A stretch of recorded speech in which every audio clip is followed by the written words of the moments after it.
Welcome back, Better Agents. Nicholas Ayers coming to you live from Better Agency HQ. And in today's video, we're going to be talking about how to do niche marketing for your insurance agency. This video is going to be perfect for the insurance agent who's trying to identify what niche they want to get involved with, or for the insurance agent who's already working within a niche, but they're looking for new ways to grow it and market to that customer. Let's start with identifying whether a niche is a good idea to jump into or not. I think a lot of insurance agents, they automatically go to this idea of finding things that they're passionate in, things that they like to do on the weekends, things that they like to do with the family, things that they grew up doing or they do with friends, and they think, is that something that I can make a niche inside of my industry? I like drinking beer, so maybe I'm going to go try to insure breweries. And while I don't think it's necessarily faulty thinking, I don't think it's the first thing you should be asking yourself. I love to do a lot of things. I love to play the drums. Does that mean that I should try to go create an insurance product for drummers? Maybe, but probably not. The first thing you need to be asking yourself is, does this make money? Are there actual customers that I can serve within this niche?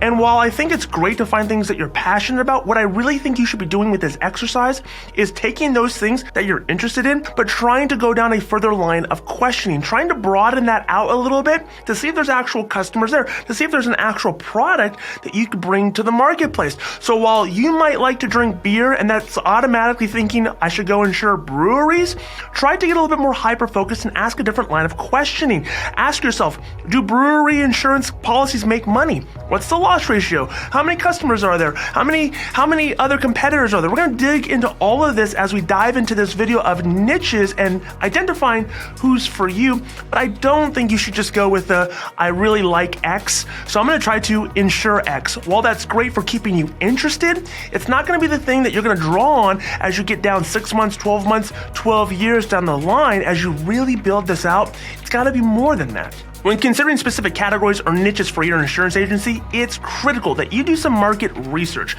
You have to know how many customers there even are for you to insure. What's the possibility that they're going to want to switch their insurance? What are they searching for online that's going to give you tips, clues, or tricks into the inside of who your customer is?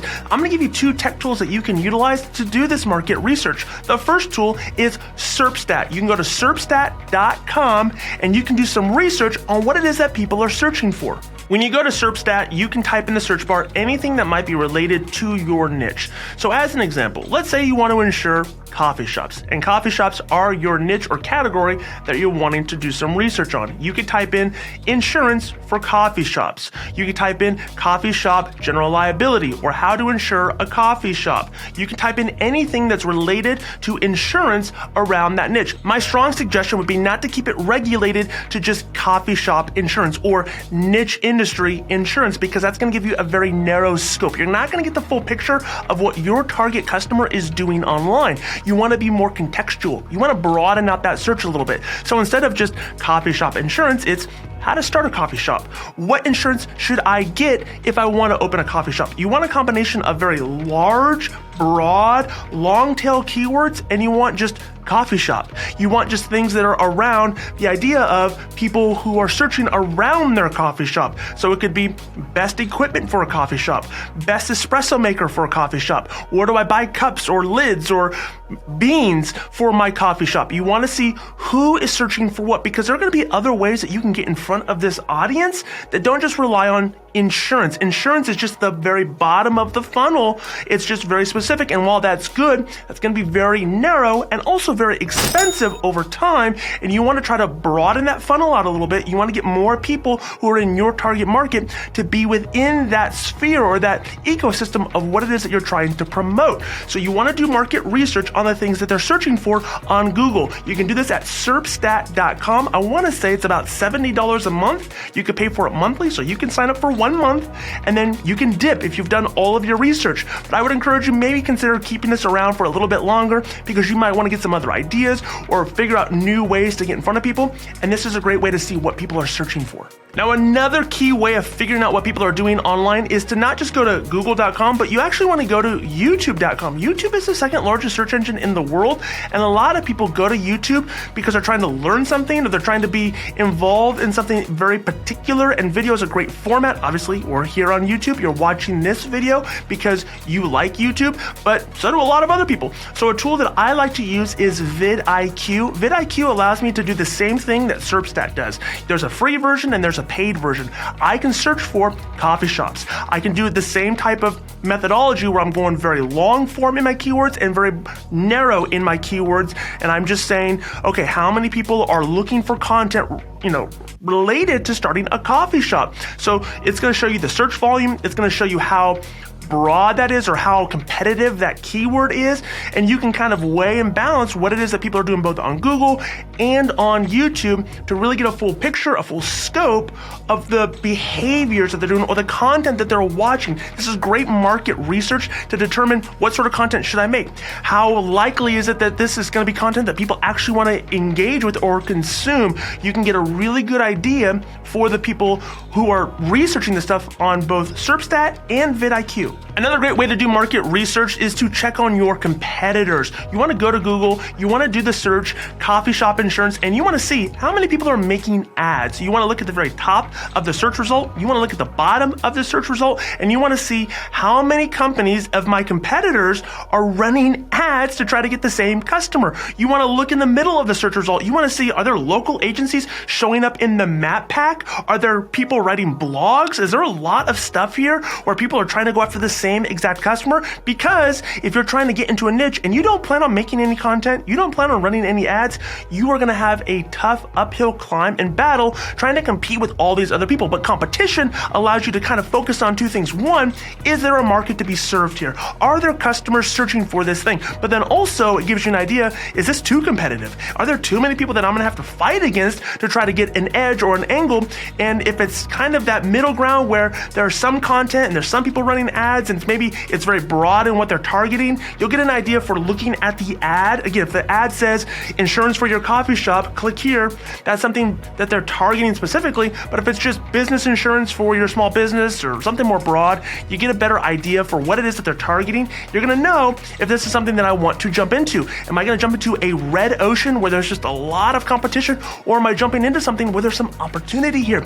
Look at the content that people are creating. See what it is that they're doing online, the blog articles. See where it is that they're going for their lead forms. How are they trying to collect this information? Look at that content and then imagine different ways that you can improve upon it, ways that you can make it better, or the different holes. What's something that you can make that they're going to want to bookmark, or they're going to want to come back to you as another additional resource? That's going to be where you try to find that middle ground between ads and original content, and if it's something that is even viable for you to even focus on. Another great way to do some market research is to check out the carriers. Are there carriers out there who want this business? Are there carriers out there that will give you the appointment? There are two different ways to look at carrier access. One, if there are a lot of carriers vying for this business, a lot of carriers telling you, we want this business, we're very competitive in it, actually might be something that you can look at as a negative, because it might again be something that's way too competitive. You're not differentiating yourself enough. You haven't carved out enough of a niche to really matter or to stand out. If there's just one carrier, then that also might be cause for concern, because what happens if that carrier leaves the market, or what happens if that carrier doesn't want to appoint you? You want to have a couple different carriers because that's going to really give you some flexibility. You don't want too many people saying they're going after the same exact thing, because what happens is every agent on your block or in your town is more likely going to have that same carrier if they're going after the same thing. You want to look at it from a saturation perspective. If it's too saturated with too many carriers, too many opportunities,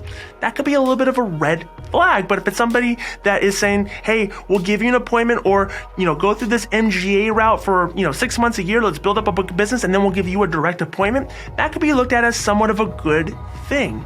When you're talking with the carriers, try to get some data from them. Ask them how many quotes from this target market or this category are being submitted each month. But more than that, how many are actually being issued? What's your hit rate? What's the type of premiums that you're seeing? What's the loss ratios that you're typically seeing from a category perspective? This is also going to be something that you need to identify. You want to know how profitable this niche is. You might have an idea in your head that insuring that nightclub is going to be $50,000, but if they come back and tell you that the average premium is $5,000, then you might want to reconsider whether or not you want to go after that niche. Because again, the number one thing that you should be considering when evaluating a niche is if it's going to be profitable. Is it something that you can actually effectively serve and make money on? So get some research data from the carriers and understand what's happening in the marketplace.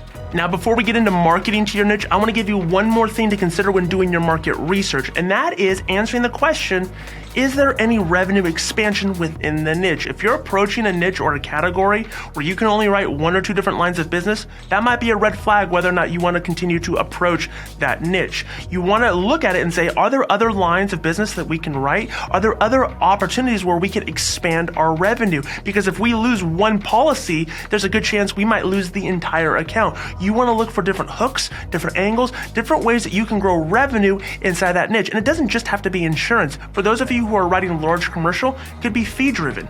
If you're writing something that is more around risk management, there are different opportunities or different ways that you could partner with that category or with those customers and other third parties, and you can drive revenue. Don't just keep it regulated to just, I'm going to write the GL, or I'm going to write the personal lines, or I'm going to write the cyber. Think about other things that you can do around that niche where you can drive revenue, because you don't just want to have all of your eggs in the insurance basket, because that could dry up, or there could be, situations where you have a hard market or carriers are dipping out. You want to think about other ways that you can provide value and drive revenue. Now that we've identified what niche and category we want to jump into, I'm going to give you the playbook for marketing to that niche. And this is really a peek behind the curtains of what we do at Better Agency. We take our own advice.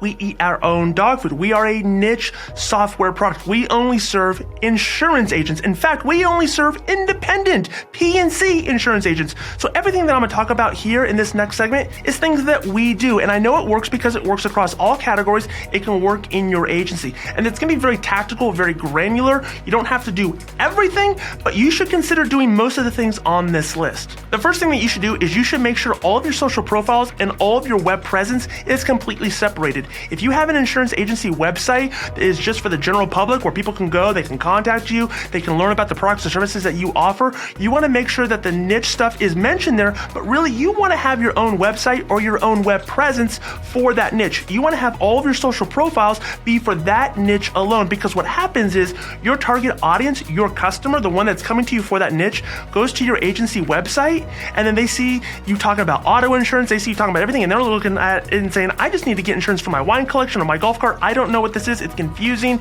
It creates friction points in the buyer's brain. So I have everything separated. Make sure all of your messaging, all of your assets, all of your content, everything that you do from a social profile standpoint to your website to how to contact you is very specific to that niche. You don't want to cross-pollinate all of your content because it gets very confusing very fast. The next thing that you should be doing when you're building your marketing plan is you want to evangelize the category, not the customer. This is something that a lot of people get wrong, is they go straight to the customer and they're talking about things like insurance for your ex. Everything is based around the product, the end result of what it is that you're trying to do.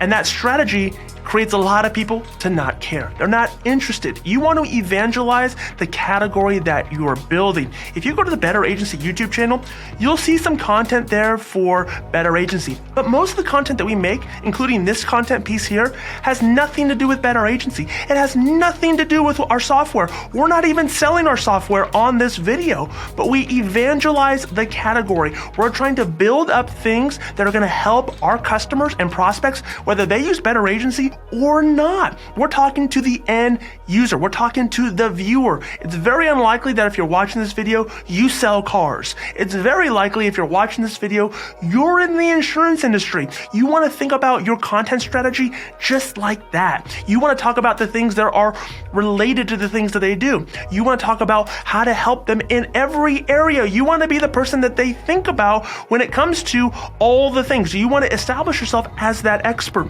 So if you're talking about insuring luxury homes, or you're talking about insuring the coffee shop, you should be making content around how to create a business plan for your coffee shop, how to maintain your equipment, all of those things, because your audience is going to find that. It's going to allow you more ways to get in front of them, as opposed to just, hey, come buy insurance from me. Come buy the thing that you don't want and buy it right now. But instead, you're providing value to the overall category. Again, I can't stress this enough. I'm probably going to mention it throughout the rest of this video. Make sure you're evangelizing the category, not the customer. The next thing you need to do is you need to invest in advertising. He who spends the most money will win.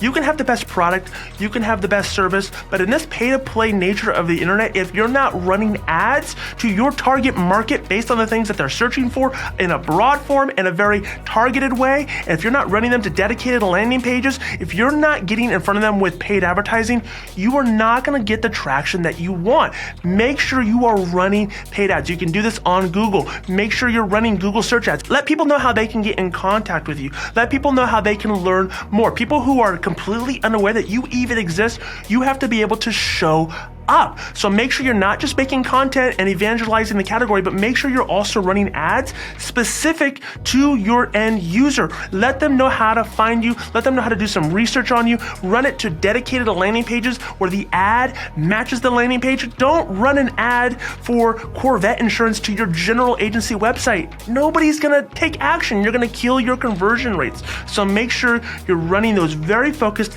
very targeted ads on Facebook, on Google, on Instagram, wherever it is that your audience is hanging out. It could be LinkedIn, it could be in Reddit. The idea is you need to get in front of where people are congregating, and you have to go back to the market research. You have to figure out, where are my people congregating, and then you want to run ads to them in those locations.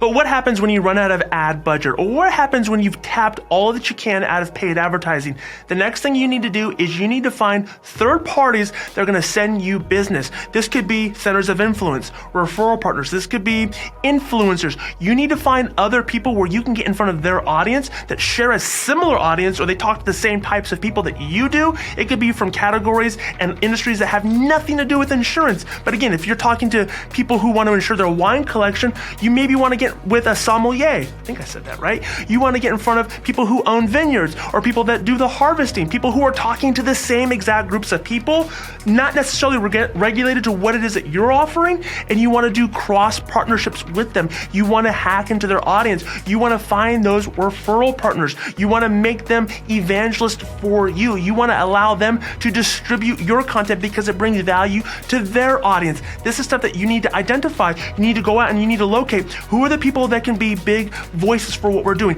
who can tap into the same types of audiences, who can get us in front of new people. This is what you need to figure out. You also need to create differentiating offers. When you go and you do your market research and you see that people are running all the same types of ads, get a quote, get a quote, get a quote, save more, they're having this very specific offer, you need to come up with differentiating offers. And it could be things that are around insurance. It could have nothing to do with insurance. You need to figure out ways to reduce the friction points and bring people in through various channels. You want to create other types of offers. This could be, again, something that you do for a fee. This could be something that you do for a retainer. This could be something that you do that's completely different than what any of your other competitors are ever even thinking about. We do this here at Better Agency. We do it around data migration. We tell people we're going to move their data in, and we're going to have this specific offer around data migration. It's tied to the software, but it's really not tied to the software. It's just a differentiating offer because we want to stand out. We want to provide different levels of value and service. They're going to make people want to consider us more than they would ever consider somebody else. And this is no different for your insurance agency. You need to get creative and come up with different ways to provide value. This could be a referral relationship. This could be something around, again, different products or services that you can offer around getting yourself in front of more people. I know a lot of agencies, what they used to do back in the day is they offered free notary service. They offered paper shredding. They offered all kinds of different things. You can think of, that's relatively small. You can think in terms of very small offers, and you can imagine and brainstorm and do some idea, brain dumping where you're thinking about big offers that you can do where maybe fewer people take advantage of them, but when they do, they're more likely to stick, or they're more likely to consider your product or service. This could be a self-service thing. This could be how you utilize technology. Create differentiating offers for your niche and for your customer. Another great way to market to your niche is to create different online and offline communities. Online, this could be as simple as a Facebook group. It could be as complicated as a Discord service, a Slack channel. It's different communities where you're aggregating people of that same target market in one place, and you're talking to them. You're providing value. This is a very classic way of doing it, but you also want to think of different ways that you can do it offline. You want to create events. You want to create different things, different ways that people can get together or have some form of community. This is going to be something that's really important because the more you create these communities, the more FOMO that you're going to create for people who are outside the community. The more buzz, the more hype, the more, things that people are going to say to other people in the same niche or the same target market, where it's going to build your awareness, build your visibility for free on a lot of situations, because a lot of it is word of mouth or what people are doing online. It's a selfie that they take at the event. It's what they type in the hashtag in LinkedIn. You want to create online and offline communities to bring more people together who aren't your customers. We do this with our conference. We have an annual conference, the Agency Success Conference. It's not a surprise. Better Agency puts this together. But even at that conference, we're not even talking about Better Agency. We're going to have separated things where people can learn about Better Agency, but it's not about Better Agency. But it's about getting communities together who come into the ecosystem, come into the sphere, they talk to other people who are using Better Agency, but even if they never sign up, they never go to a class or a workshop about Better Agency, they're gonna be around it, they're gonna see it, it's gonna be something that if they want access to it, they can get access to it. And this is how you need to think about your industry, your niche, your category. How can you get more people together who are gonna want to learn more about what it is that you do? Or if they don't ever wanna learn about it, you provide some other form of value. Again, it goes back to evangelizing the category and not the customer. Build up the category, build up the niche, build up all that stuff that just makes it to where people have no other option, no other choice but to consider you when that time comes.